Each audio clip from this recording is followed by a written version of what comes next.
नमस्कार, आदाब, जोहार। हेलो दोस्तों, आपका यूट्यूब चैनल अनवर स्टडी में आप सभी का तहे दिल से स्वागत है। इस यूट्यूब चैनल में आपको क्लास 10 की मैथ का निचोड़ मिलेगा। यानी क्लास 10 के लिए आपका 2021 में न्यू बैच आ रहा है और ये 2021 का जैसे एग्ज़ाम 9 का होगा ना, 10 का बैच स्टार्ट होने वाला है, उससे पहले भी स्टार्ट हो सकता है। इसलिए अभी तक आपने सब्सक्राइब नहीं किए तो रेड बटन, जो आपका सब्सक्राइब बटन को दबा करके घंटी को प्रेस करके आप इस चैनल में अपना सदस्य बन जाइए, मेंबर बन जाइए। और हाँ, आपका एक पैसा खर्च नहीं होने दूंगा, और क्लास 10 में अच्छा खासा स्कोर बना करके जाएंगे इस चैनल से।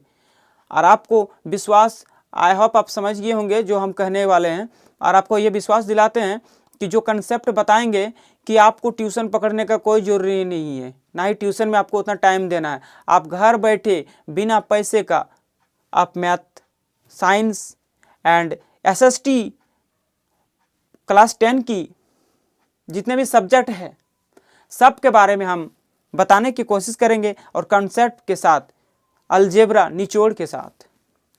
तो दोस्तों, अभी तक आपने सब्सक्राइब नहीं किया तो प्लीज़ जाकर के लाल बटन को, सब्सक्राइब बटन को सब्सक्राइब कीजिए एंड घंटी को दबाइए और इस चैनल में अपना मेंबर बन जाइए और अपना लाभ उठाइए।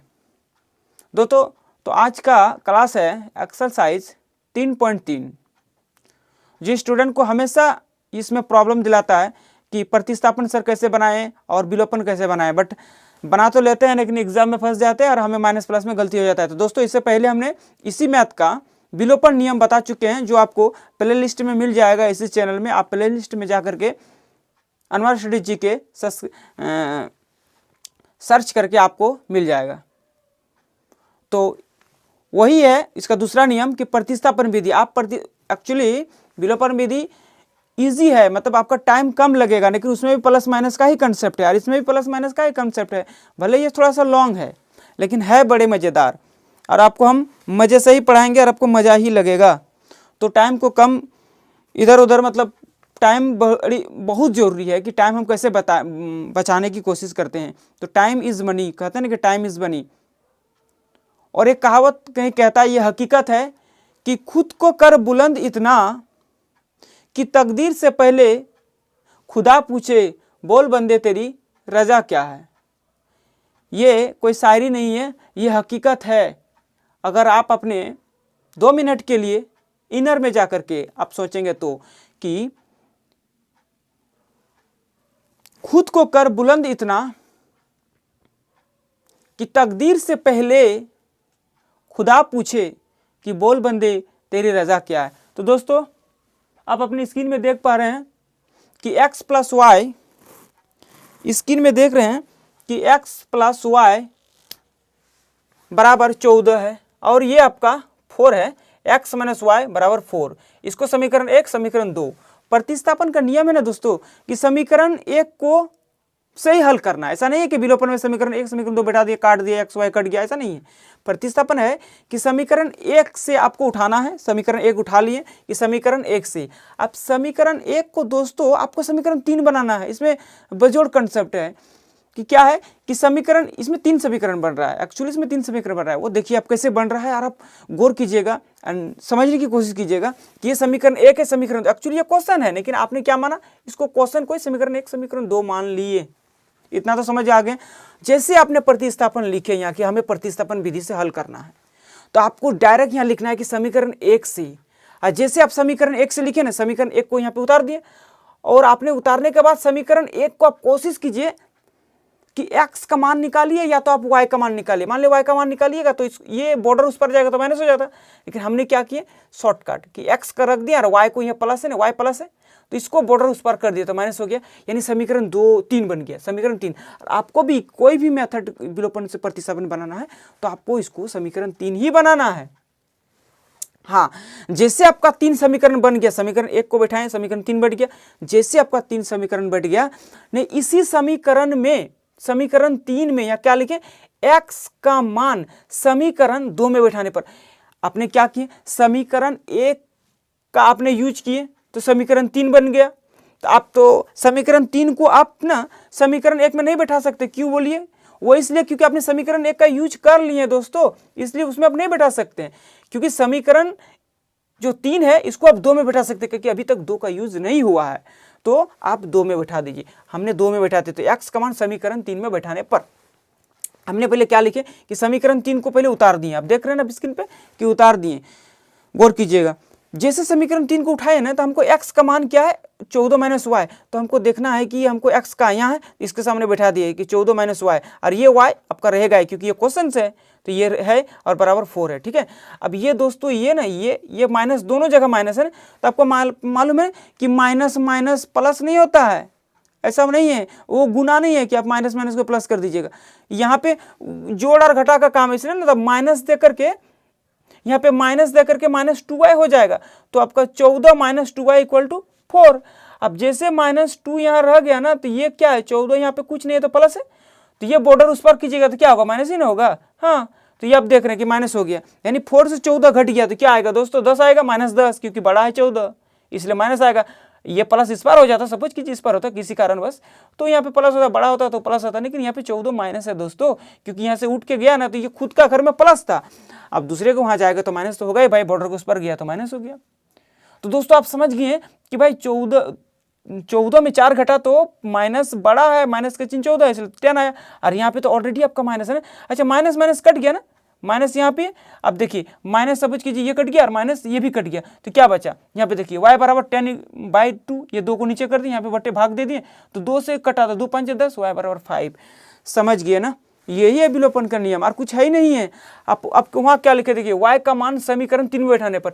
क्यों आप बोलिए सर, आप अभी बोले कि समीकरण 3 में यूज नहीं करना का। दोस्तों हमने सही बोले, क्योंकि आपने समीकरण 1 का यूज किए तो समीकरण 3 बन गया। अब समीकरण 3 को क्या किए, समीकरण 2 में बैठा दिए, यानी समीकरण 2 का भी यूज हो गया है ना। तो आप क्या कीजिएगा, अब समीकरण यहाँ पे सीरियल वाइज समीकरण 1 का यूज हुआ तो समीकरण 3 बन गया, समीकरण 3 को आप समीकरण 2 में 2 का भी यूज हो गया, तो आपका बच x मान निकल गया क्या, y = 5। तो y को आप सबका तो यूज हो गया, तो फिर आप 1 में जाइए, यानी शुरू में जैसे आप समीकरण 1 में आप यूज किए थे फर्स्ट टाइम, उसी में जाइए।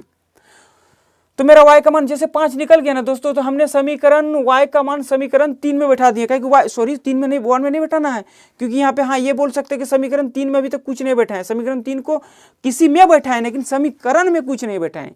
समीकरण 3 को समीकरण 2 में बैठा है, ये सही है, लेकिन समीकरण 3 में किसी को नहीं बैठाएं। और हमको डायरेक्ट यार हमको तो x का मान ही निकलना है, क्योंकि मेरा y का मान निकल गया, हम उतना भेचाल क्यों करने जाएं, क्योंकि यहाँ पे बैठा देंगे तो ये कट गया। देखिए वहाँ पे 14 - y है तो y का मान हमने 5 बैठा दिया, घट गया तो 9 हो गया, तो x का मान 9 हो गया। आई होप आप समझ गए ना।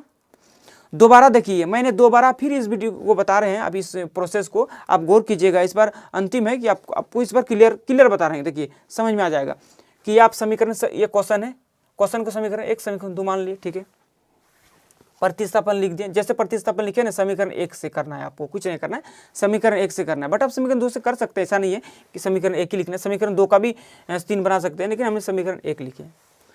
दोस्तों मैंने जैसे ना समीकरण 1 लिखे तो समीकरण 1 जो बैठा दिए यहाँ पर, इसको समीकरण 3 कर दिए, y ये x रह गया और y को बॉर्डर उस पार कर दिए, तो आपका 14 - y समीकरण 3 हो गया, है ना दोस्तों।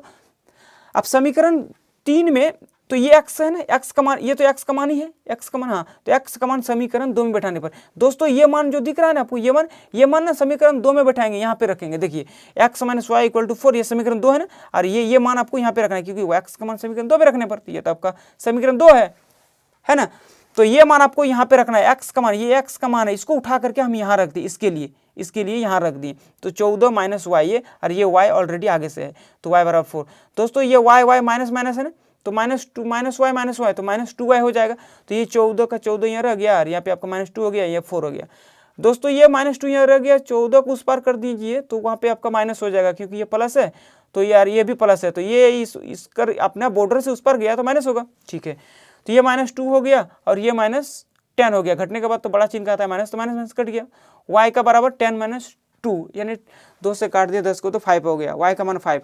y का मान 5 जैसे हो ना दोस्तों, समीकरण y का मान समीकरण 3 में बैठाने पर, यानी यहाँ पे बैठा रहे y का मान, तो आपने y का मान क्या करना है, यहाँ पे पुटअप कर देना है। तो बस y का मान आपको x माइनस 14 माइनस y, यही वहाँ पे बैठा है, समीकरण 3 है। तो y का मान हमने क्या किया, 5 बैठा दी, और जैसे y 5 को मैंने 14 में 5 घट गया तो मेरा x का मान 9 आ गया, यानी ये आपका x बराबर 9 और आपका y बराबर 5। तो इससे पहले वीडियो में मैंने इसी कंसेप्ट के डाले हैं, लेकिन यही नियम, सॉरी यही क्वेश्चन, लेकिन नियम आपका विलोपन नियम है। तो आई होप आप समझ गए होंगे।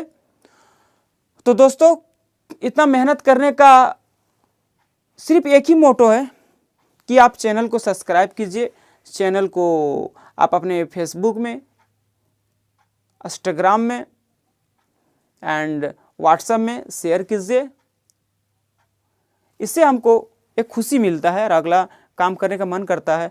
और ऑफलाइन ट्यूशन पढ़ाते हैं हम, बट ऑनलाइन में आए तो यही मकसद से कि आपको हम ज़्यादा से ज़्यादा लाभ दे पाएँ और आप घर बैठे बिना पैसा, एक पैसा भी आपका खर्च ना हो और आप अच्छा खासा मार्क्स गेन करें। तो आज आप समझ गए होंगे कि मेरा बताने का जो नियम है थोड़ा सा स्पीड हो जाता है दोस्तों, इसके लिए माफ़ कीजिएगा, बट हम और इसमें इम्प्रूव करेंगे कि और अच्छा से बताएं। एक्चुअली हम जो बताए हैं अच्छा ही है, बट आप कमेंट बॉक्स में कीजिए कि आपको ये वीडियो कैसे लगा। अगर अच्छा लगा तो अपना अच्छा फीडबैक दीजिए और बुरा लगा तो बुरा फीडबैक दीजिए, ये तो आपका हक है। कमेंट बॉक्स में कुछ भी लिखिए, चलेगा। तो दोस्तों फिर मिलते हैं अगले वीडियो में। जय हिंद।